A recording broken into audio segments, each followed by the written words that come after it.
ஒரு முறை என்னுடைய தகப்பனார் அவங்க ஒரு ஒரு ஊழியத்திற்காக ஒரு நைட் டிராவல் காரில் போய் கொண்டு இருந்தாங்க. காரில் போய் கொண்டு இருக்கும் பொழுது ஒரு மிட் நைட் ட்ராவல் ஹைவேல போய் கொண்டு இருக்கும் பொழுது திடீரென ஒரு அந்த கார் விபத்துக்குள்ளானது, ஒரு கார் ஆக்சிடெண்ட் ஆனதுனால அங்கே எல்லாம் ஒரு பரபரப்பாய் இருந்த ஒரு சிச்சுவேஷன். அதே நேரத்தில் நாங்களும் எங்கள் அம்மாவும் வீட்டில் இருக்கிறோம். அப்போது அம்மாவை ஆண்டவர் எழுப்பி, ஆவியானவர் அவர்களை எழுப்பி ஜெபிக்க வைத்திருக்கிறார். அந்த நேரத்தில் ஆண்டவர் உணர்த்தி, அப்போ அம்மா ஃபோன் அடிச்சிருக்கிறாங்க, அப்பாவுக்கு அடிச்சிருக்கிறாங்க, எடுக்கலை. கூட போன எல்லாருக்கும் அடிச்சிருக்கிறாங்க, யாருமே எடுக்கல. ஜெபித்து கொண்டே இருந்துட்டு திரும்ப அடிச்சிருக்கிறாங்க.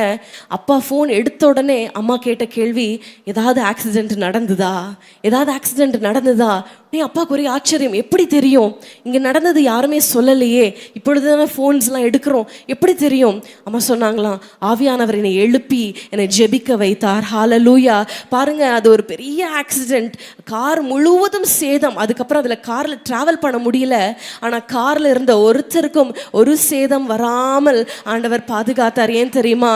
ஜெபிக்க வைத்தார். ஹல்லேலூயா. ஆவியானவர் எழுப்பி ஜெபிக்க வைத்தார். இன்றைக்கு நம்ம குடும்பத்துக்கு விரோதமாக சாத்தான் ஏதேதோ தந்திரங்களை உருவாக்கி கொண்டிருக்கிறான், வலைகளை விரித்து கொண்டிருக்கிறான். இன்றைக்கு நம்ம ஜெபிக்காமல் இருந்தோம் என்றால், இப்படி நம்ம ஆபிரகாமை போல் ஆண்டவரிடத்திலிருந்து காரியங்களை நம்ம பெற்றுக்கொள்ளாமல் இருந்தோம் என்றால், நம்ம குடும்பத்தின் நிலையை நம்ம பரிதபிக்கிற நிலைக்கு நம்ம போயிடுவோம். இன்றைக்கு நம்ம குடும்பங்கள் ஆசீர்வதிக்கப்படணும். ஹல்லேலூயா, ஹல்லேலூயா. நம்ம மேடையில் நின்று தீர்க்கதரிசனம் சொல்லணும், எனக்கு பின்னால் ஒரு கூட்டம் வரணும், அதெல்லாம் முக்கியம் கிடையாது. அதை காட்டிலும் நம்ம வீட்டில் ஒரு தீர்க்கதரிசியாய் நம்ம எழும்பணும். ஹல்லேலூயா.